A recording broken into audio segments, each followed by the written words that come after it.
우리나라 성인 10명 가운데 9명은 평소에도 스트레스를 느낀다는 조사 결과가 나왔습니다. 고소득자와 남성이 스트레스를 더 많이 받는 것으로 나타났는데요. 네, 이 스트레스가 생기는 원인, 그리고 심리적인 긴장과 갈등을 완화하는 방법, 어떤 것들이 있을까요? 전문가와 함께 알아보도록 하겠습니다. 평택대 상담대학원 차명효 교수 전화 연결됐습니다. 교수님 안녕하십니까? 네, 안녕하세요. 반갑습니다. 네, 반갑습니다. 네. 네, 최근에 이 우리나라 성인이 받는 스트레스 지수에 대해 조사한 결과가 발표됐는데요. 네. 이 평소에 얼마나 우리나라 성인들이 스트레스를 느끼는 것으로 나타났습니까? 현재 한국보건사회연구원 발표 자료에 보면은요. 네. 아마 10명 중 9명 정도가 이제 평상시에 스트레스를 느끼는 것으로 나타났고요.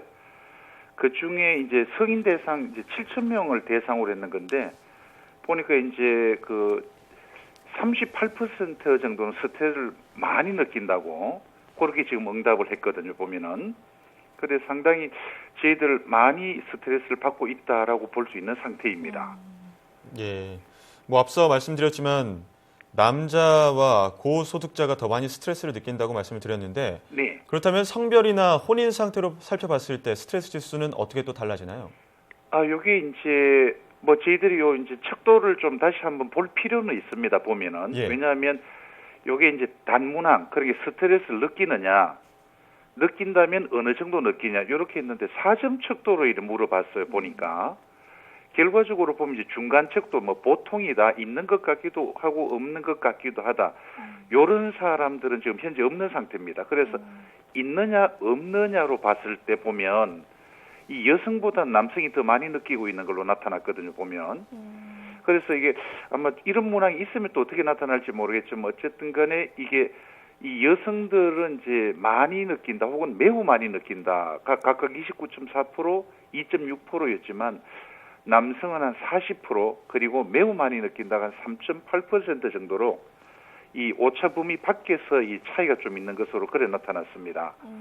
또 이래 혼인 상태에서 이래 보면 기혼자보다는 이제 미혼자가 스트레스를 더 많이 느끼는 것으로 나타났거든요. 이건 아무래도 아마 이 미혼인 경우는 자기 문제를 혼자 해결해야 되고 배우자가 있는 경우에는 서로 대화나 의존할 이제 상대가 있어서 그럴 거라고 예측되는데 어쨌든 척도로만 보면 미혼은 한 37.2%, 이 배우자가 있는 경우는 한 34% 정도가 이 스트레스를 느낀다고 해서 차이가 있는 것으로 그렇게 나타났습니다. 네, 성별로 봤을 때는 남성이, 그리고 혼인 상태로 봤을 때는 미혼이 기혼보다 스트레스를 더 많이 느끼는 것으로 나타났다, 이렇게 설명해 주셨는데요. 그렇죠. 네네. 네, 앞서 저희가 이 고소득자가 좀 상대적으로 이 스트레스를 더 많이 느낀다고 간단하게 설명을 드렸는데, 네. 이 소득 수준이나 근무 환경도 스트레스와 좀 밀접하게 연관이 있을 것 같은데요. 어떻습니까? 매우 많죠. 네. 네. 일단은 보면은 이제 요 통계 자료에 보면 이제 월 소득 600만 원 이상 고소득자의 40% 정도, 네. 이 정도가 이제 스트레스를 많이 느낀다고 답했고, 또 월 소득 200만 원 미만의 저소득자가 28% 정도가 스트레스를 받는다고 이렇게 대답을 했습니다. 보니까. 그러다 보니까 이제 이걸 어떻게 해석할 거냐의 문제가 남기는 하는데, 일반적으로 보면 고성취를 추구하는 사람들은 자기가 다뤄야 될 문제들이 대부분 늘어나게 됩니다. 보면은. 그러다 보니까 성취를 많이 느끼려고 하고 결과로 고소득으로 이어진다라고 하면 고소득자가 훨씬 많을 수밖에 없는 상태고요. 그런데 조금 더 이제 저희들이 좀 봐야 될 것은 이 스트레스를 매우 많이 느낀다는 비율에서 정규직은 3.5%, 임시직은 6%, 요래 2배 정도 되는 걸로 나타났거든요. 그렇기 때문에 어느 정도의 생활 안정은 스트레스 수준을 낮추는 데 도움이 되지만 그 위나 그 아래는 상당한 스트레스를 받는다. 하지만 이 상위 계층으로 올라갈수록 오히려 다루어야 될 문제들이 많아지고 결과적으로 스트레스 받는 사람도 많이 나오는 것 아니냐, 이렇게 해석이 가능할 것 같습니다. 네. 예, 너무 많이 번다고 또 그렇게 좋은 것도 아닌 것 같은데요. 전혀 좋은 것도 아닌 것 같습니다. 네. 그렇다면 또 우리 다른 국가와 비교를 했을 때 네. 우리나라 성인이 느끼는 스트레스 지수가 더 높은 편이라고 할 수 있습니까? 요거는 현재 연구 결과 가지고는 단정할 수는 없고요. 예. 왜냐하면 이제 국제 수준에서의 어떤 검사 문항을 다 물은 것들이 아니고 제가 봤더니 이제 스트레스를 느끼느냐 느끼지 않느냐 이렇게 크게 대별하고 밑에 그 스트레스로 인한 생리적 혹은 사회적 현상들을 쭉 이렇게 물어봤어요. 보니까 그래서 이 국제적으로 비교할 수 있는 검사지로는 보이지 않고요.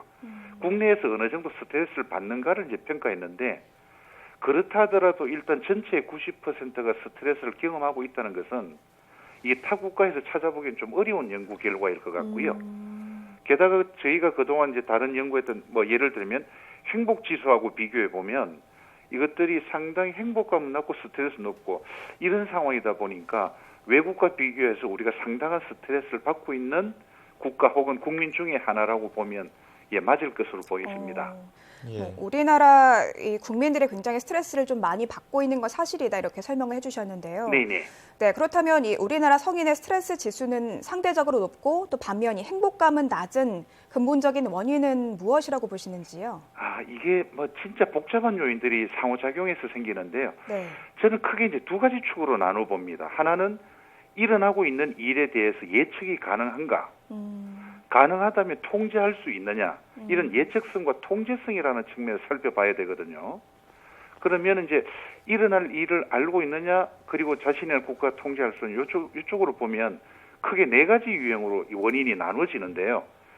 첫 번째는 예측할 수 없는 미래에 사회나 개인이 통제 능력도 부족한 것 때문에 이런 원인이 생깁니다. 예를 들면 불안한 경제 상황, 국제적 전염병의 발생, 개인으로 보면 직장에서 해고, 이런 것들은 예측할 수는 없는데 국가와 개인이 통제력이 있으면 좋은데 이게 없는 경우에 이게 불안하고 스트레스 받을 수밖에 없거든요. 그리고 행복감은 낮아지는 겁니다. 두 번째로는 예측은 되는데 통제할 수 없는 어떤 요인들이 있는 거예요. 예를 들면 고령 사회로 간다는 것은 분명히 눈에 보이거든요. 그리고 자산과 건강이 문제가 된다는 것은 눈에 보이지만 국가적으로 이를 지원해 줄 수 있는 제도나 시스템, 예산이 있다든지 개인이 조절해 나갈 수 있으면 문제가 안 되는데 현재 국내에서 이런 것을 다룰 수 있는 자신감이 잘 보이지 않는 상태입니다. 세 번째는 예측도 되고 통제도 될 수 있는데 실수해서 우리가 대응 못하는 문제들이 생길 때 행복감은 낮고 스트레스는 높아지거든요.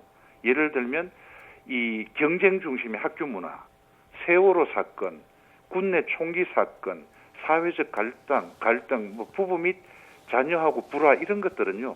예측도 되고 노력만 하면 통제도 될 수 있는데 마음대로 이 일이 풀리지 않을 때 이 불안감이 높아지거든요.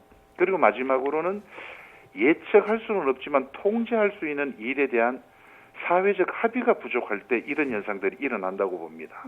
예를 들면 북핵 문제라든지 국가적 자산 문제, 뭐 예산의 부족, 그다음 빚, 개인 내적 심리 문제 이런 것들은 사실 예측은 다 안 되는 거예요. 그렇기 때문에 이 국가나 개인이 먼저 사회적 기준이나 삶의 목표를 만들고 서서히 해결해 가야 되는데 이런 것들을 만들려고 하는 이제 사회적 운동이나 개인적인 노력이 없으면 이 국민은 불안하고 행복하지는 않고 스트레스는 계속 쌓여가는 이런 상황이 생기게 되죠. 그래서 이러한 통제성과 예측성이라고 하는 문제들을 아마 국가적 차원에서 사회적 차원에서 개인적 차원에서 좀 다루어야지만이 우리가 행복한 사회로 나아갈 수 있을 것 같습니다.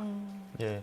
개인적으로는 미래에 대한 불확실성이나 불안감 때문에 그리고 국가적으로 봤을 때에는 그를 보완하는 시스템이 부재하다는 것이 스트레스 지수와 행복의 격차를 크게 높인다고 볼 수 있겠는데요. 전 복잡하게 설명드리는 간단하게 요약해 주셔서 감사합니다. 예. 그렇다면 이렇게 학업이나 업무, 다양한 스트레스가 계속된다면 심리적으로 어떤 문제를 겪을 수 있을까요? 이건 뭐 당장에는 이제 두통, 권태, 무기력 이런 이제 신체적 현상들이 나타나거든요. 보면. 예. 근데 내면적으로는 이제 우울증, 긴장감, 공포, 대인관계, 심지어 이제 자살 충동 이런 것들이 막 계속 일어나게 됩니다. 그리고 뭐 우리가 이제 심각한 상태로 가면 이제 암이라든지 이런 것들도 상당히 스트레스나 이런 불안 때문에 야기되는 것으로 지속적으로 보고되고 있거든요. 그래서 심각한 신체적 질병까지도 이어지게 되고 이런 것들이 결국은 사회적 안전망을 해치는 나는 불행한데 너희들은 행복해 보여. 그래서 어떤 이 사회적 범죄도 증가시킬 수 있는 이런 문제로 저는 보고 있습니다. 네, 뭐 이 스트레스가 비단 개인의 문제뿐 아니라 우리 사회 전반의 문제가 될 수 있는 만큼 평소에 좀 예방과 관리가 중요할 것 같은데요. 그렇습니다. 네. 네, 맞습니다. 그렇다면 이 끝으로 이 평소에 스트레스를 좀 덜 받고 네. 심리적인 긴장이나 갈등을 좀 완화할 수 있는 방법 어떤 것들이 있을까요? 이게 진짜 어려운데요. 국가적 차원에서 할 일이 있고 개인적인 차원에서 할 일이 있는데 이제 국가적으로 뭐 경제적으로 안정시키고 정치적 신뢰를 회복하는 게 매우 중요할 것 같고요. 네. 개인적으로 이제 단기적으로 이제 긴장을 푸는 다양한 방법들이 있습니다. 예를 들면 진짜 스트레스 받으면 산책하는 거, 명상하는 거, 친구한테 이제 속상한 거 털어놓는 거, 운동하는 것. 이런 것들을 통해서 신체적, 심리적으로 좀 이완 상태를 만들어줘야 됩니다. 그러면 이런 것들이 좀 풀리게 되거든요. 많은 분들이 스트레스는 겪는데 그냥 이 몸이나 마음이 주는 신호를 무시하고 계속 일만 한다 이런 분들 되게 많아요 보면은. 그래서 이런 긴장 상태를 좀 풀어주는 게 필요하고요. 두 번째는 스트레스는 우리하고 더불어 간다는 사실을 인식해 줘야 됩니다. 이 스트레스 자체는 없을 수가 없거든요. 저도 이제 이 방송 인터뷰한다고 하니까 계속 걱정도 되고 잘할 수 있을까 막 스트레스 받거든요 보면. 네. 근데 그런 스트레스 받을 때 이런 과제를 통해서 내가 또 성장하는구나. 또 이렇게 내가 나 자신을 한번 알릴 수도 있구나 하는 생각이 들면 이런 문제들이 스트레스가 되기보다는 동기로 전환이 되어버립니다. 네. 그래서 더불어 살아가는 방법을 배워야 되고요. 이제 마지막으로는 이제 장기 목표와 중간 목표를 세워가지고 좀 쉼이 있는 삶을 살아줘야 됩니다. 한국이 목표 중심 사회다 보니까 never ending society라 그러거든요. 결코 노력을 중단하지 않는 사회라는 거예요. 집에 가서도 일하고 일하면서도 또 또 다른 일 찾고 이렇기 때문에 난 이 정도 하면 되겠다라는 장기 목표를 세우고 중간중간에 이 정도 됐으면 난 참 잘했어. 자신을 격려하고 토닥거려주는 이런 노력들을 하면 스트레스에 매몰되기보다는 스트레스를 좋은 활력소로 활용할 수 있지 않을까 그래 생각합니다. 네. 네, 뭐 국가적으로는 안정감 줄 수 있는 시스템이 마련돼야겠고요. 또 개인적으로는 뭐 다양한 명상이나 뭐 대화, 단기적, 장기적 달성할 수 있는 목표를 한번 생각해 보는 것도 좋을 것 같습니다. 네. 지금까지 평택대 상담대학원 차명후 교수와 함께 이야기 나눴습니다. 교수님, 오늘 말씀 잘 들었습니다. 예, 감사합니다. 네, 무엇보다 일부러라도 웃을 일들을 자주 만드는 것이 스트레스를 줄이는 방법 중에 하나가 아닐까 싶습니다. 네, 아까 교수님께서 뭐 스트레스는 더불어 가는 것이다 이렇게 생각하라고 조언해 주셨는데요. 생각하기에 따라 스트레스가 좋게 작용할 수도 있으니까요. 마음을 좀 더 긍정적으로 먹는 게 좋을 것 같습니다.